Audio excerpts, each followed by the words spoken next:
O ultimato final de Trump a Putin. Okay, thank you very much. It's a honor, great honor, to have a friend of mine. We've become very friendly over the last number of years. We knew each other before, but Mark is the head of NATO, Mark Rutte, Secretary-General of NATO, highly respected by everybody that knows him, but in particular the European countries. They have great reliance on him, and he's done a fantastic job. And we had a tremendous meeting, I guess it's about a month ago, and I think Mark will tell you that it was really perhaps more important the date of November 5th. That was the election day. Maybe that was the most important, because we made tremendous progress together. And one of the reasons that you're here today is to hear that we are very unhappy, I am, with Russia. But we'll discuss that maybe a different day. But we're very, very unhappy with them, and we're going to be doing very severe tariffs if we don't have a deal in 50 days. Tariffs at about 100%. You'd call them secondary tariffs. You know what that means. But today we're going to talk about something else. And as you know, we've spent $350 billion approximately on this war with Russia and Ukraine, and would like to see it end. It wasn't my war, it was Biden's war. It's not my war. I'm trying to get you out of it. And we want to see it end.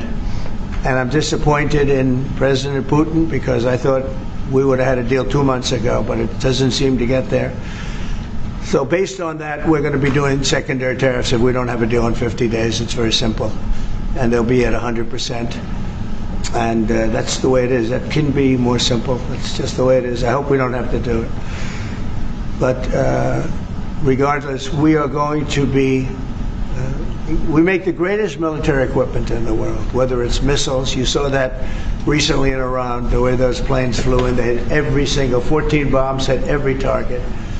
Then you had the helicopters shoot a total of 30 bombs, 30 missiles, and they hit every single, Marco, is that right? Every single, Pete? Every single target. And it was, I guess, on a scale of 0 to 10, they say it was about a 15. That's how successful it was. That's how lethal it was, a word they like to use nowadays. But it was an amazing, well-organized attack that people in this country want to do for 24 years. You know, when we had the pilots in last week, they were saying, sir, we've been practicing this for 24 years, meaning people, not them, but other people that are a little older now. But they too, and you were the one that let us do it.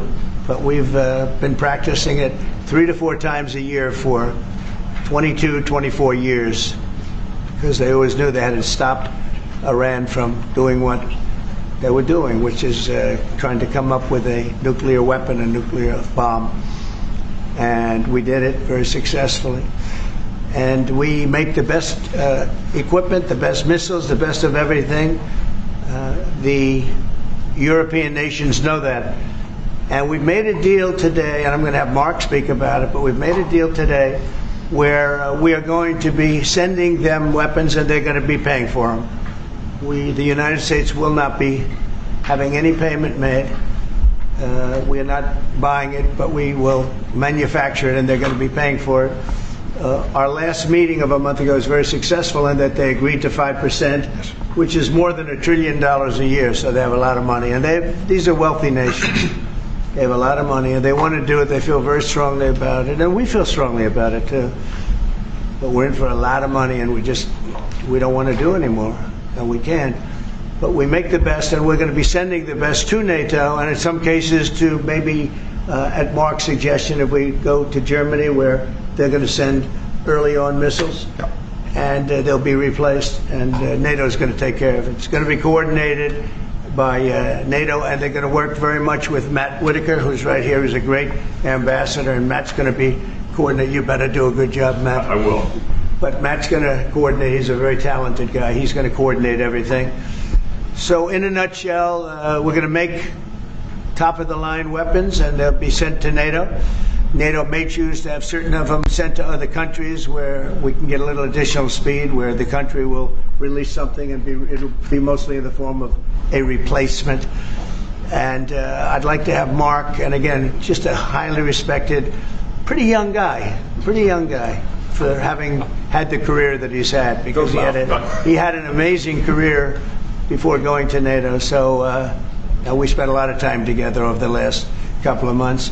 And if you could say a few words. Absolutely. Thank you. No, Mr. President, dear Donald, this is really big.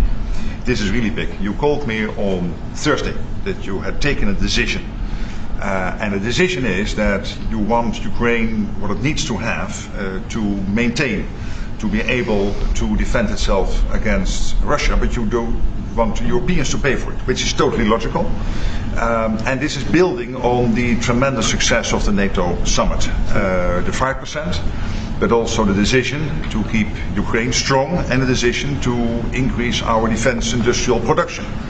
So based on that, that was Europe stepping up. This is again Europeans stepping up. So I've been in contact with many countries. I can tell you that at this moment, Germany massively, but also Finland and Denmark and Sweden and Norway, the United Kingdom, the Netherlands, Canada, they all want to be part of this, and this is only the first wave. There will be more.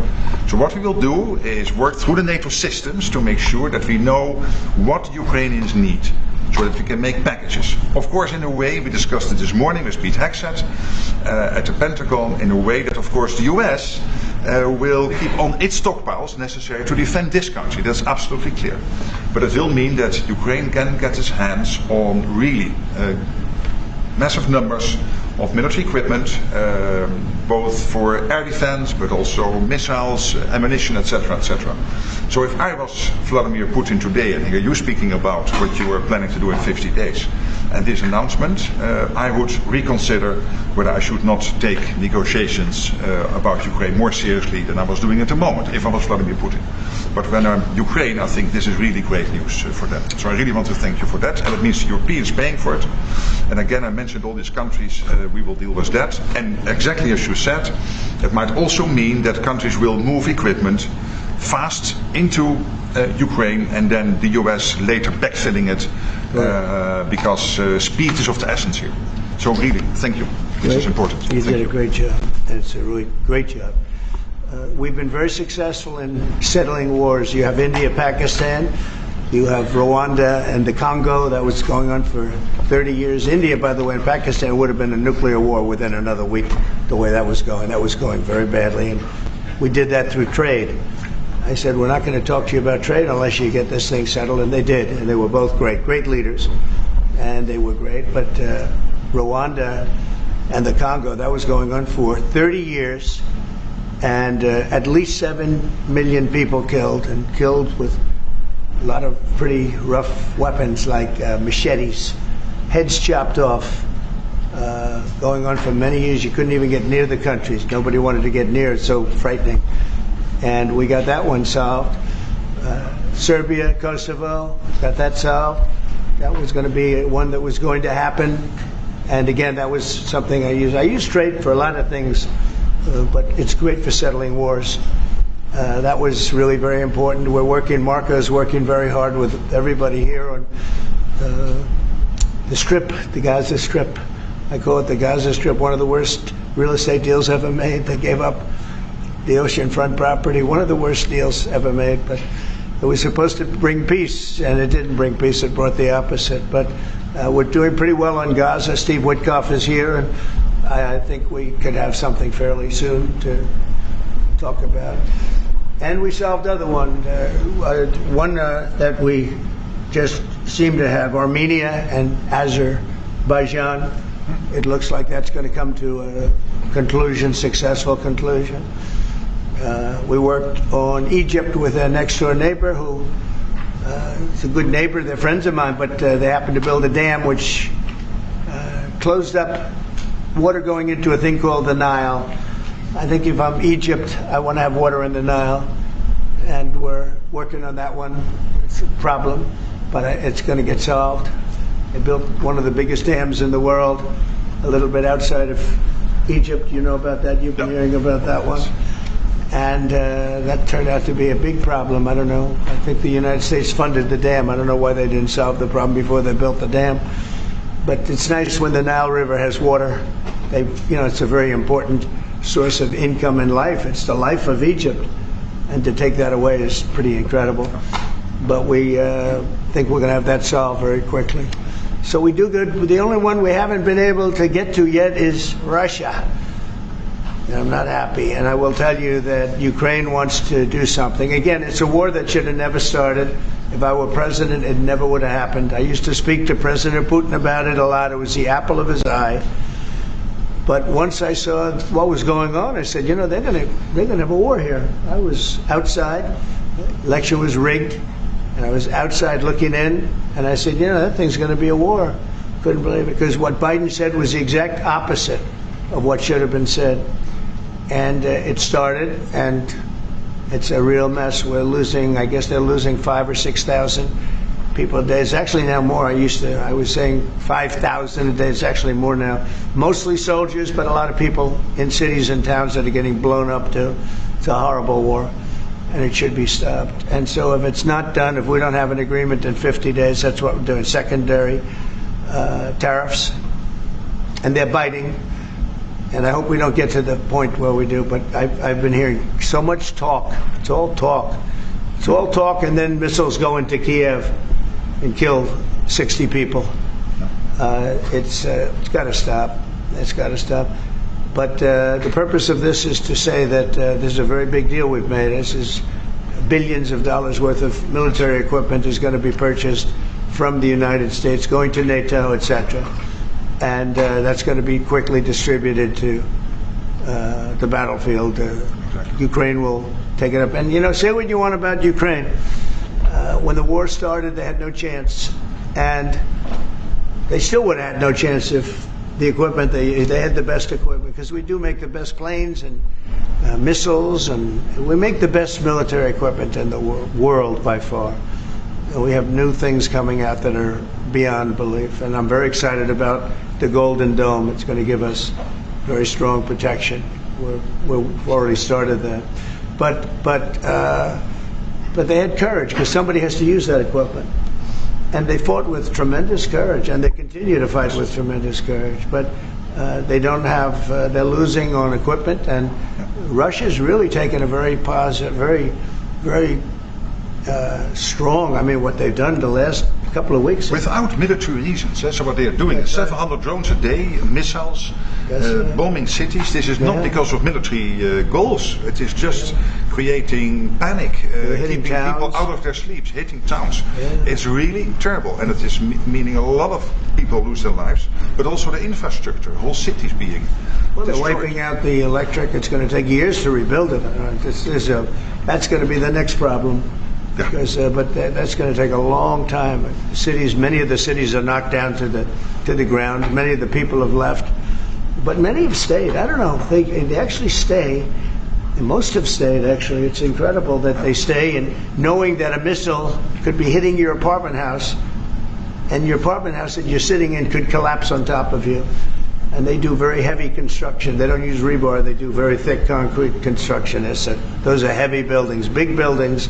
And heavy buildings, and they collapse like they're made out of paper. It's unbelievable to see this happening with people, so many people being killed. So we think we're going to make progress, and we hope we're going to make progress. In the meantime, we're going to get you good service on what you need.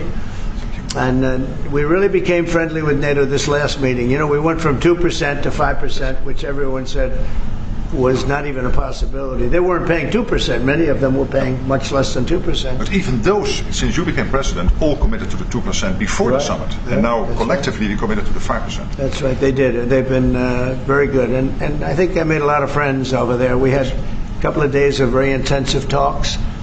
And they're great people. They're leaders of countries. Leaders of countries. Many of them great countries, some of them smaller countries, but for the most part, I'd say very solid, strong countries, and very successful. Some of them are among the most successful countries in the world. So that's the story. We hope that's going to have an impact on Vladimir Putin, and we hope it's going to have an impact on Ukraine also. We want to make sure that Ukraine does what they have to do. All of a sudden they may feel emboldened, or maybe they don't want. You know, this is a very difficult situation. Ukraine wants a peace deal. I think so. And they will stay committed to that. There's no doubt they want Yeah. it. But the Russians have to become They have to serious. continue to want it, though. Yeah, I agree. But you and I will make sure of that. All of a sudden they get all You and I will make sure of that. We'll make sure. I feel confident that they will do what has to be done. Plus, we have certain parameters that both sides know, and we already know what should be done. So I think that's going to be it's going to be very strong. We want everlasting peace.